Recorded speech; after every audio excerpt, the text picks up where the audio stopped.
right, here we go. Welcome, everyone, to Cisco Canada's Virtual Kitchen.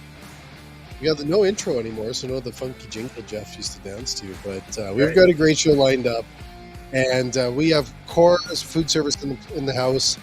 Core's Corner, Chef Doug, or Chef Jeff, Doug. I call you like an industry expert, Doug. Let's go. Yeah, I'll take it. Also known as a woodcutter. Yeah. Canoe guy. Yeah. It looks like great look, Cabin though. builder. Good look. I like that beard. Yeah. It's a good look. It's a good look. So, I even had a anyways, I even had a professional beard trim, Jay. I never thought I'd ever say that. did you get one? Oh yeah. Face Did massage. you get like all the creams? straight razor. Lotions? Yep. Yeah.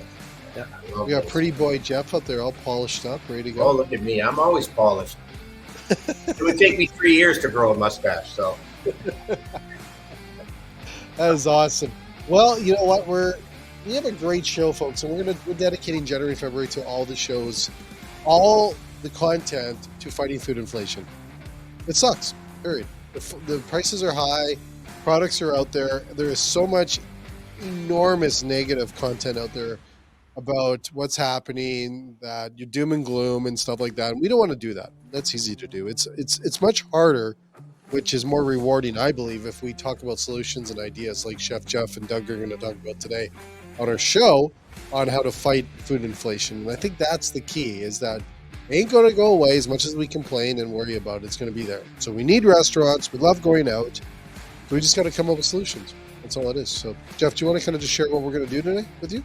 Yeah, so we wanted to talk about salsa, and probably the biggest reason is because we just launched the Casa Solana line for Cisco, and we wanted to talk a little bit about how that's not really used just for a dip or just for a side.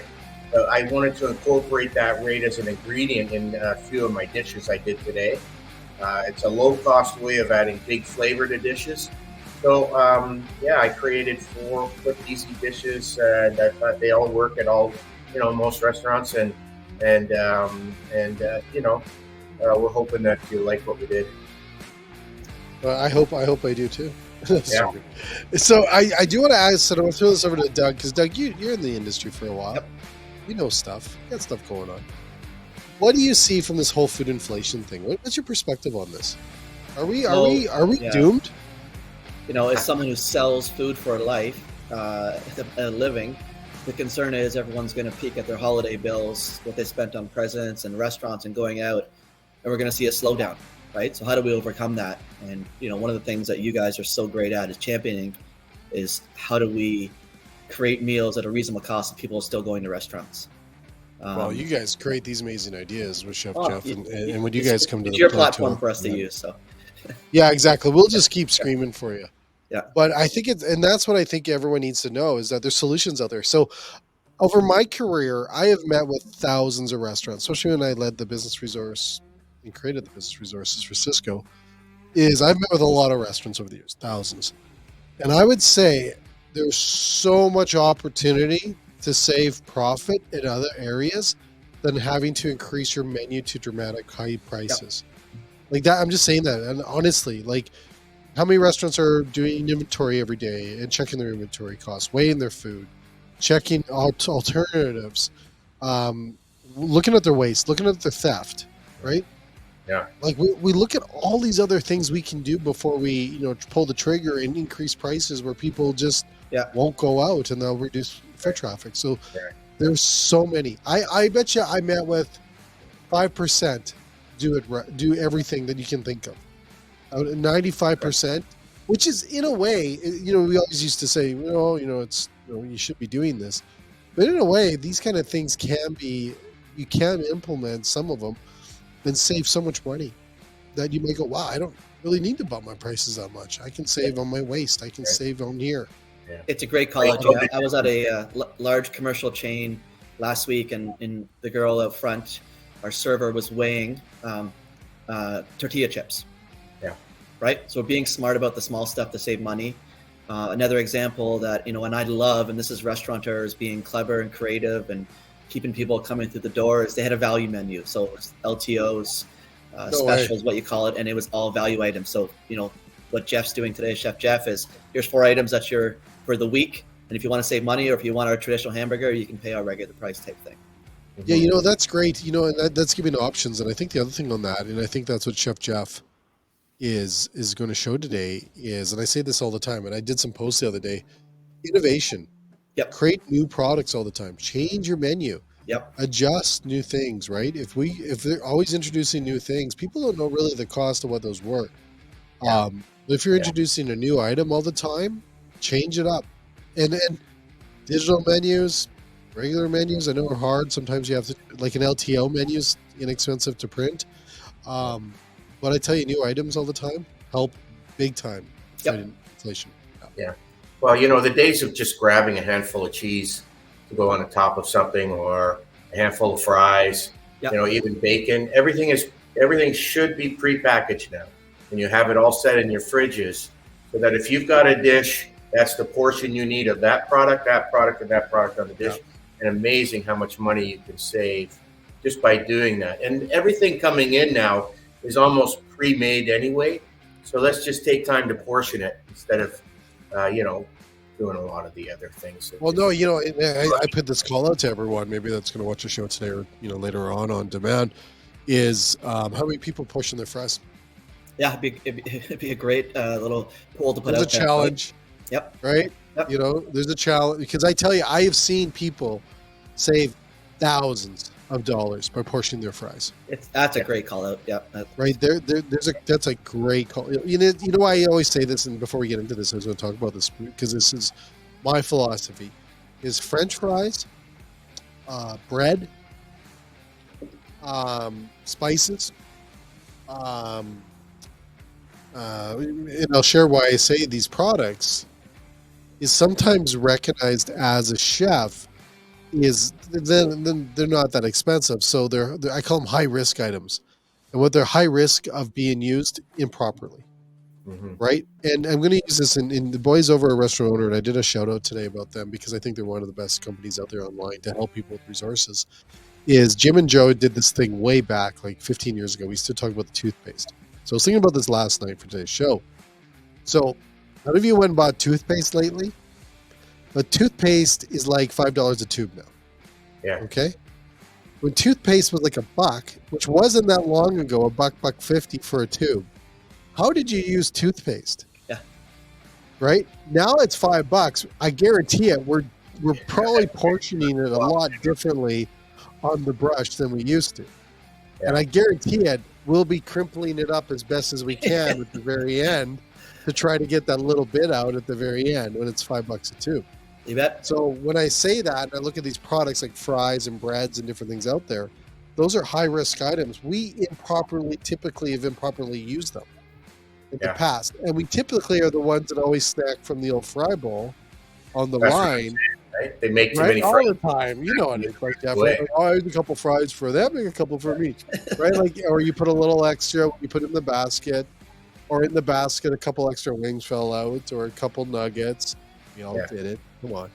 And those things have to be cut down because those are your costs that you're losing that are really going to help you offset having to do these high menu increases. So those people, I'm going to put a shout out because I saw this article the other day, and I'm not going to say who it is, who wrote it. Shame on you on freaking people out with your articles about the negative things that this is going to do to our industry. Got to think positive, got to look at positive solutions, and we have to look at other options. Unless you know when you've done all those things and you're running at your margin and your profits are going down, then you maybe have some challenges ahead. But for all the other restaurants, are you portioning your fries? Is your staff snacking? And here's the other thing out there is this program was a company we partner with. It's called Foodback. I don't know if you guys have heard of Foodback.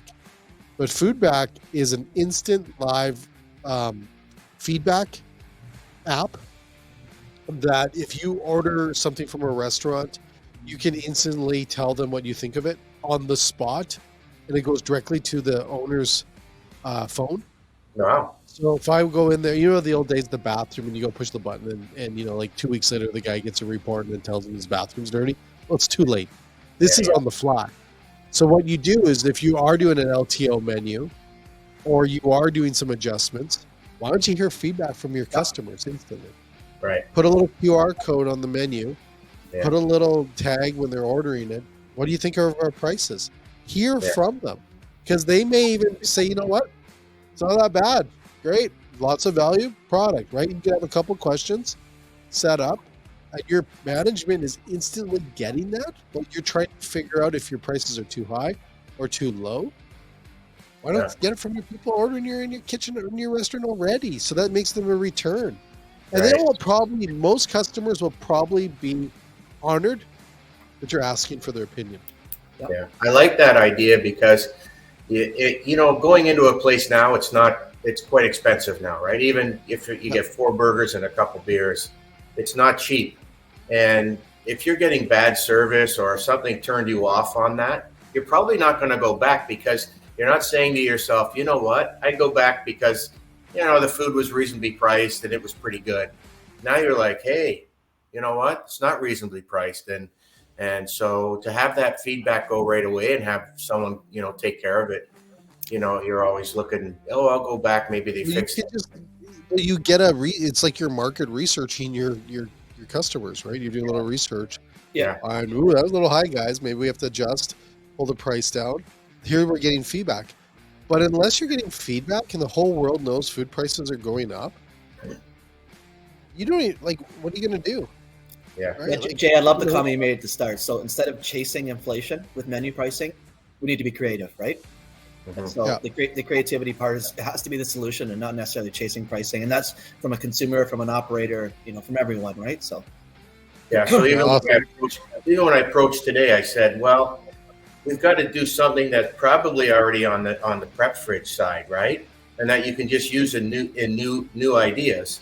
So I try to incorporate stuff that would probably already be at your restaurant, and that you could create new stuff with. So you're not going out purchasing stuff, and if it doesn't sell, you're stuck with it in your inventory, and you could lose the money if it's perishable or if it's in the freezer too long.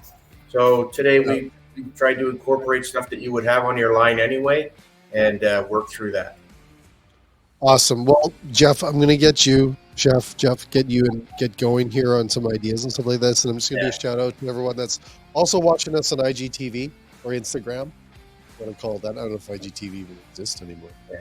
But on Instagram, so we're out there, we're watching you. So send us comments on Instagram as well for Chef Jeff. He's down there, over there on that screen.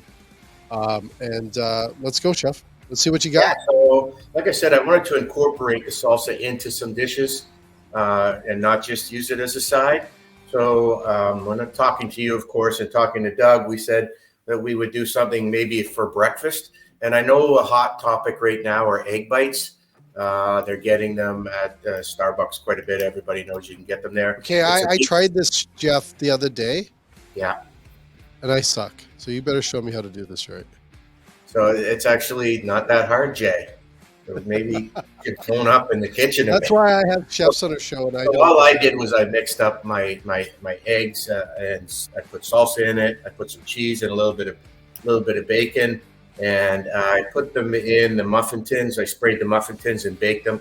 You bake them at 350 for about 25 minutes, and you pop them out. So a couple of egg bites that you would bring in. I made a couple. I don't know. How's that? Can you see them okay? Okay, wait a second. Okay. And I'm going to get interrupt. Sorry, people.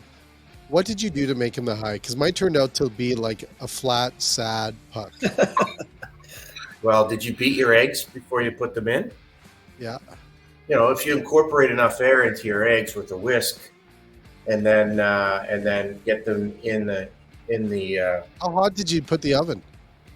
the oven was at 350, but did you preheat your oven? Yeah. Yeah, I don't know. Usually, What kind of pan did you use? if Show the you pan. incorporate enough air into your eggs, then that's going to give you some bite. Hot air. That's why a lot of people just use egg white. This was the whole egg, and I just beat them very Show him well. again. Bring him up. Let's see him. again. Jay, you have to talk to your eggs, Jay. You got to be nice to them and talk to them. Be nice to them. Can you break one? Yeah, I sure can. So there's a couple on the plate, and they're We just put the salsa right in there. yeah. So there's salsa in there. There's a little bit of bacon. I added a little milk to it to give it some volume also. I like to add milk into my eggs, and then just bake them in there. Chef, how much salsa did you use? Well, I did enough for 6, so I had a 6 muffin tin. I probably put about a half a cup of salsa into those eggs. So I'll tell you why I said that is, people often think, our quick service restaurants have, made people think this is that healthy food costs more, or that unhealthy food is cheap. So this salsa is not very much, but it's also only about a half cup would be about 40 calories. Yeah. So you actually got a health content there too. So. Yeah.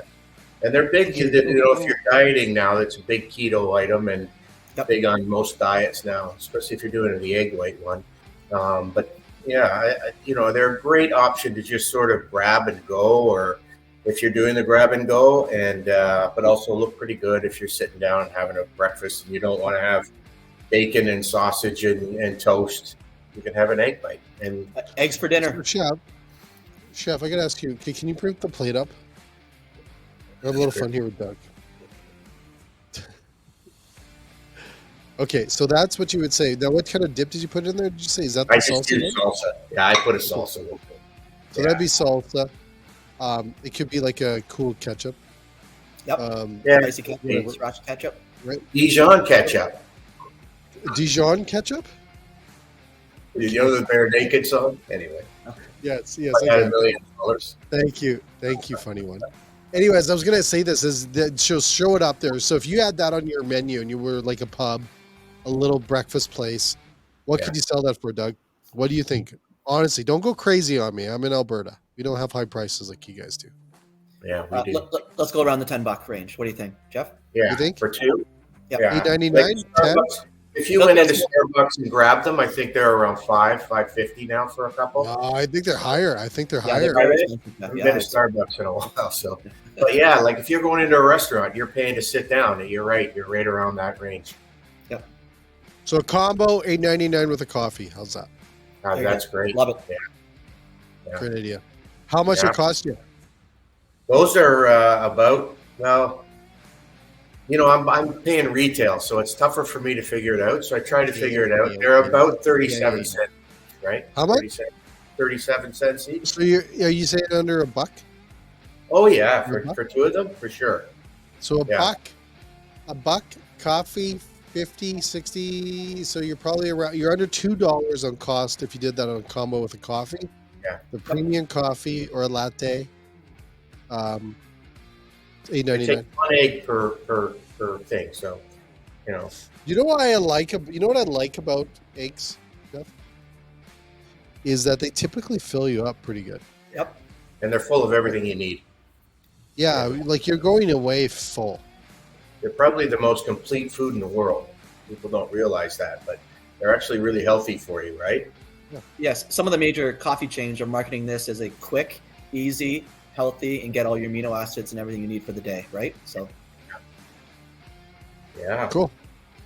Yeah, all right, nice. What's next? The next one was Doug kind of wanted me to put one of these together, so I did a loaded potato because it's something that's out there. So I thought I would incorporate the salsa into the loaded potato. Everybody knows what it's done. It's twice baked loaded potato. This again is awesome. How they turned out. They turned out quite nice, and that was all on it.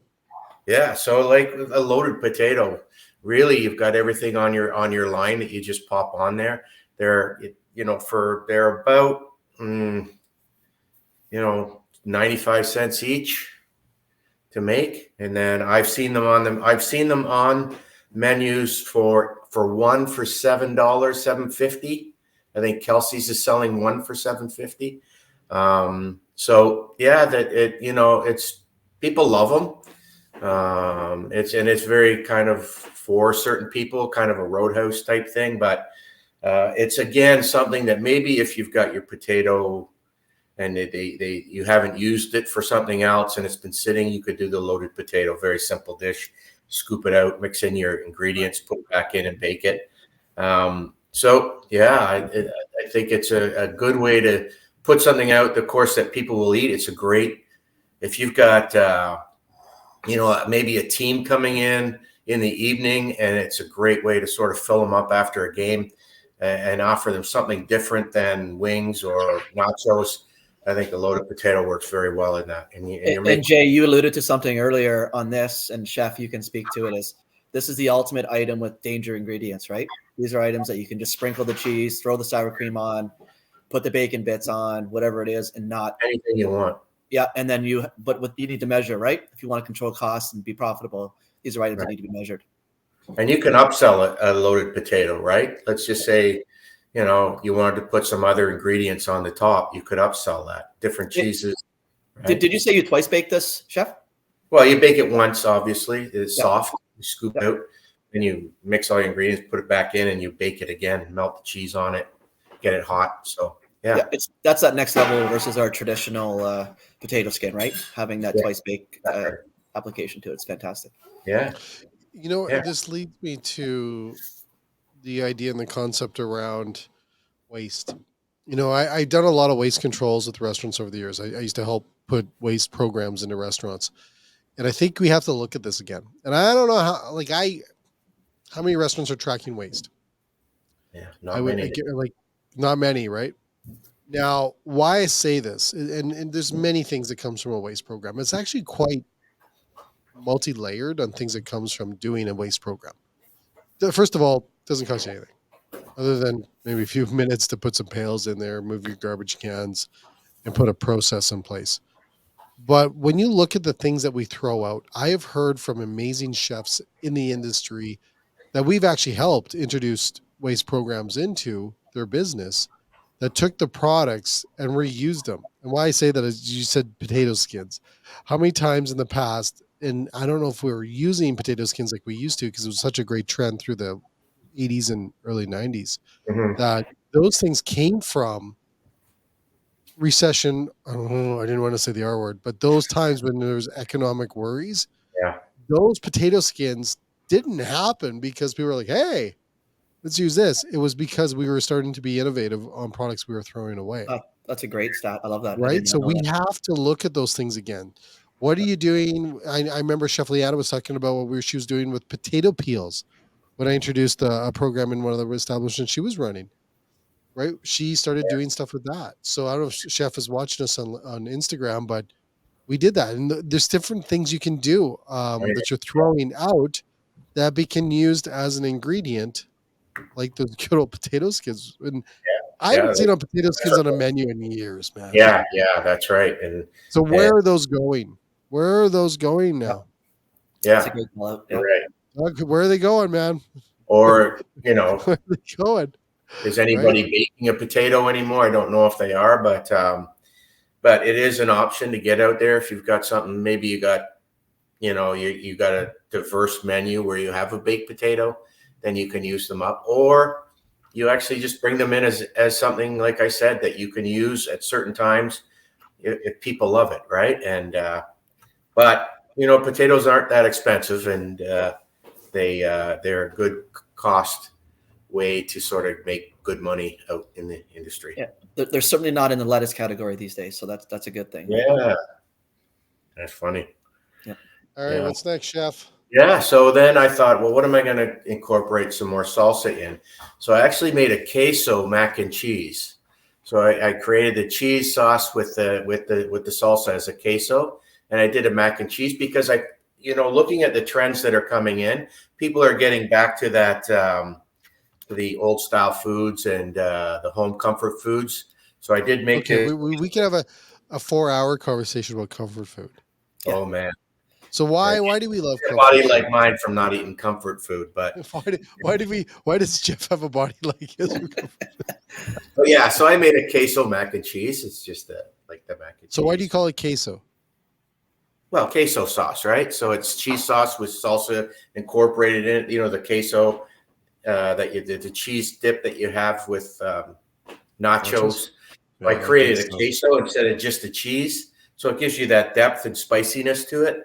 This is a medium salsa. It's a chunky salsa. I think we've all knocked back one of those jars before. Yeah, without a doubt. Yeah, I was at a restaurant recently where queso was an upsell. So there's another opportunity. Really? Right? It was an upsell from the regular cheese. Wow. Yeah. It was one That's of a our cool commercial, idea. Lone Star, I believe. So yeah, it's That's a cool idea. who doesn't love a queso, right? Those darn jars just call you around 12:30 when you're coming home from the pub. Exactly. I was gonna say, those darn dip jars. Pinky, I'm in the fridge. Right in the jar too, right? Doesn't even go to And a dish. the Right into the things jar. that we justify on eating it, bite tomorrow. I walked home from the pub. I'm Exactly. I walked out. I'll eat good tomorrow. good. Right? Exactly. We've all been there. Okay, so chef, cost on that plate. What are we Yeah, looking so at? mac and cheese. So like really, I broke this down to about $1.55. That whole plate. Yeah, that whole what what's Okay, put it back up. Put it back up. I can't. Handful of Let pasta. me put your big screen. right? And I used That big plate is $1.50. there's not really. I can bring It you to my looks house. bigger than it is. The plate's quite big, but I used the Casa Solana cheese sauce. I didn't make my own cheese sauce where I went out and Do you have a package of it there? Do you have a package of it, chef? Yeah. So I wanted to sort of showcase the Casa Solana because it's a new line for Cisco, and I don't want to talk a whole lot because there's been some. So is that a new cheese line of ours? This is not the cheese line has been out for a while, and everybody's using it. It's really quite convenient, and really they're using it as a nacho dip sauce or I'm going to tell you how I used it. Stuff. But yeah, I mean this I just put together quickly and added the Casa Solana. I'll show you that one. I was going to say, we'll just go back to the cheese dip. Let's talk cheese dip. Let's talk cheese dip. Let's get serious about this cheese dip. So here's what I did with that cheese dip. I don't know if you guys ever heard about the CL show back about 2018, I think it was. Is that I created a burger for the industry called the Flex Burger. Yeah, thanks for stealing that, by the way. You know who you are. Flex Burger. And which way and we showcased it. We showcased it, right? And it was a huge hit because it's 50% plant-based and 50% beef, right? It's phenomenal. Everything was perfect for it. But then I took and I said, I want cheese, the Castellano cheese on top. I'm like, yeah, okay, we'll do it. No, I said over the whole thing. So they drowned the burger in the bun and everything with the cheese sauce. It was brilliant. Everyone's walking around licking their fingers. I was going to say, how's the food cost with all the napkins you got to use, right? So exactly. But there wasn't you walk around the whole show and people are licking their fingers. And like, you had one of my burgers. Fingers, yellow finger. It was like the Cheetos where they leave the cheese on your fingers for a reason. Yeah. Right? I know I got so much flack. You know who it was? Sold my idea. Look, I got this great healthy burger. Let's cover it with cheese sauce. And everyone's like, "Can I have without cheese?" No, sorry. Yeah. One way. Yeah. So, anyways, it's a great product. So you're telling me that plate was $1.50? Is that what you said? Yeah. For me to make it, it was about $1.50. And $1.50, and that's no protein. The amount of is there cheese, any protein in there? Well, let me see how much protein's in the cheese sauce. Not the cheese. I'm talking. You didn't add chicken on top or shrimp or anything. Well, I actually threw a tiny bit of bacon in there to give it some substance. Ooh. Right? Yeah. Or you could, if you wanted to, do ground beef and turn it into like a taco type. Yep, taco mac and cheese, right? So on that, you're $1.50. What would you sell that at? 12? Yeah. So I was looking around. I was out last night and they put Gruyere on theirs, but it was $17.99 for a serving of mac and cheese. I would maybe go, between 13 and 15 for this one. No way. 100%. So okay. You're not in Kansas anymore, Toto. I'm going to say that lady that wrote that article. Our restaurants. The lady that wrote that article, I'm not going to say who it was. This is the stuff you got to learn. There's so many solutions out there to help people. Yeah. Okay. What else, Chef? So I know you're in a rush. No. Yeah, a little bit. Sorry, guys. So my last one, I said, well, what else would I have on my line? So, you always have cooked chicken on your line. So I pulled some chicken. I added some salsa to it. I also added another sauce that Edie Smith makes that I love. It's the Baja Chipotle. And I made empanadas. And I think empanadas are a huge deal now. I think street food, International flavors are huge right now, and empanadas are on the rise. I know you can buy them. I made my own uh, uh, um, crust on these, but they turned out quite nice. And I made a guacamole that goes with it. So there's a couple of fairly How large. did you make them? How did you make them? Don't just show and tell me, like, okay, because they look Like how pretty to, big. yeah. How'd you do it? They're a nice size. So I just pulled the chicken. I poached the chicken and I pulled it. I mixed in, some salt and pepper, obviously, and the sauce probably I did 4 of them. So I probably put a quarter of a cup of sauce and then a half a cup of salsa in and mixed it. I can break one open here and show you the inside. Some cilantro. Chef, do you know what you did that I love? You made an entree as opposed to an appetizer, because it really should be. So you see the inside? It's actually quite beautiful. Oh, and so this is traditional Spanish tapas and street food and stuff. And to serve that with a little guacamole, I like to make stuff from scratch. I did it a lot when I was a chef, and I know you can buy them. They're inexpensive to purchase, but the flavors you can make of your empanadas when you're making them yourself are phenomenal. And if you can just learn a little bit of skill about making pastry, I made that pastry in probably less than a minute. Right. So it's just, like I could probably do it right here, right now. So it's just flour, butter, ice water, salt, and an egg. That's it. Mix it all together. Let it sit for 20 minutes.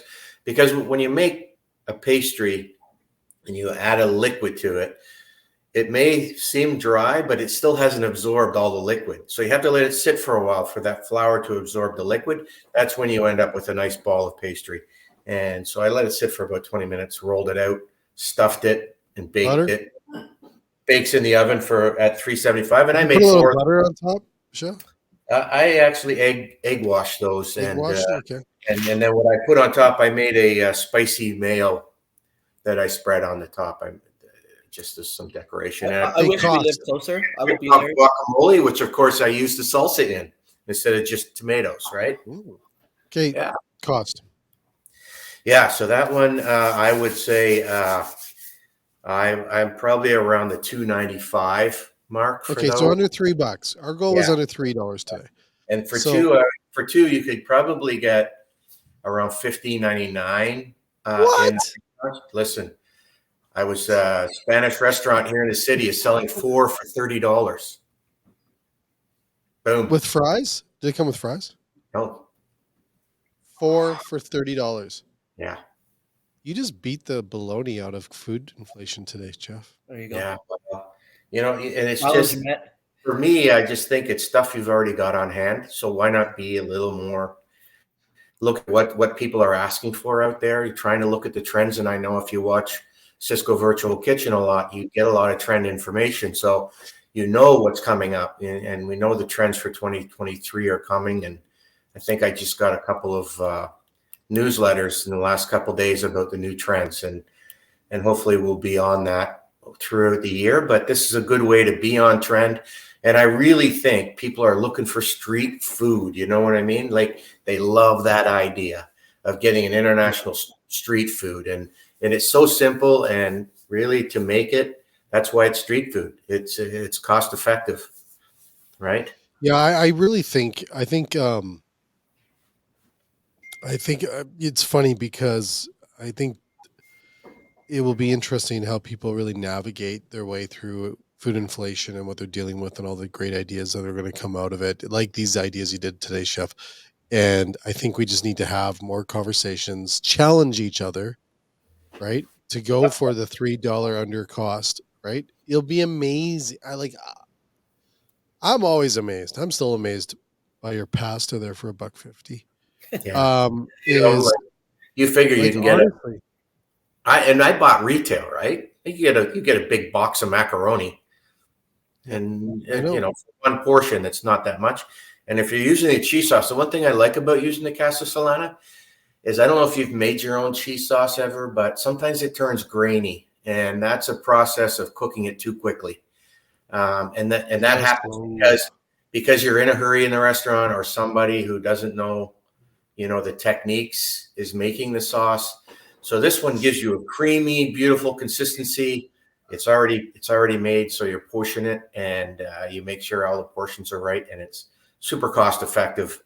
And the Casa Solana, of course, is the Sysco brand, and you're getting and that's very cost effective salsa already. I've heard from all of the reps that they're all trying to switch them now to the Casa Solana. Cool. Well, thank you so much, Chef Doug. Chef and Doug. Absolutely. And great ideas. I just want everyone just to keep thinking about that, positive thoughts about getting through food inflation, dealing with it. Great stuff out there. We're all going to get through it. It's just a hot buzzword right now, and people are trying to make other people worry about it because doom and gloom is easy to enjoy. Mhm. It's entertaining sometimes too.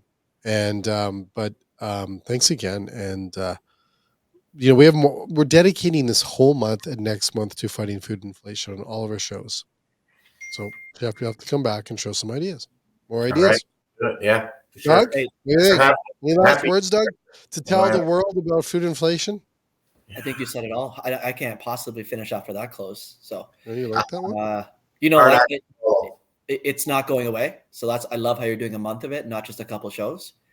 We're And if gonna talk about everything. We got a tech show coming up next week. We're gonna talk about it on the tech show. Oh wow, gosh. Yeah, don't know how, but we're gonna figure Slow it out. down, Jay. because Slow it's down. everywhere. Slow down. I don't know if you heard, but Core is now has sort of expanded their portfolio, and so there'll be a lot more neat things coming down from our show. Yeah. Course And, Corner is going to be I pretty cool. would love to do a full thing on the street food. I'm a fanatic about the whole street food movement, and That And will again- that and we'll get each other a jar of the dip. Yeah. We'll eat a whole jar through a show. How's that? Yeah. Yeah. The show doesn't end until the jar's gone, right? Exactly. Yeah. Whoever. there'll be Jay with his tongue in the jar. Oh, he used that tongue. Come on. We use the finger. Come on, chef. Okay, His You know, keyboard's you all know, yellow, you right? know Yeah, how of it course. rolls. Awesome. Well, thanks All both right. of you and Thanks everyone a lot. else. Yeah. Thank you both. And Always everyone else, awesome. we're back again tomorrow on another show. Guess who's back? Chef Peter's back. Chef Peter is also challenged for dishes under $3 as well, using Canadian ingredients. It should be a great show as well because Chef Peter always goes crazy. He's fired up. He's been working on this for like 2 weeks. He's all jazzed. He had a lot of sleep through the holidays, a lot of coffee. So he's back. He's going to show us great ideas around food inflation, under $3 cost. And we're also going to see how high the price is for these dishes he's going to create. So that's tomorrow. Friday, we're going to take a little break. And then we're back all next week on shows fighting food inflation. So thanks again, gents. Tell him I'll be Everyone else- looking at it. Tell him I'll be watching his coffee cup holding abilities tomorrow. Yeah, we'll watch. Well, here how it is. See my new Here goes cup. Dougie. I'll show you. Let's get the hand in there. Yeah. The chef way of drinking a coffee. Nice. And thanks to everyone else and all the best. Enjoy your day, guys. Bye bye. Cheers.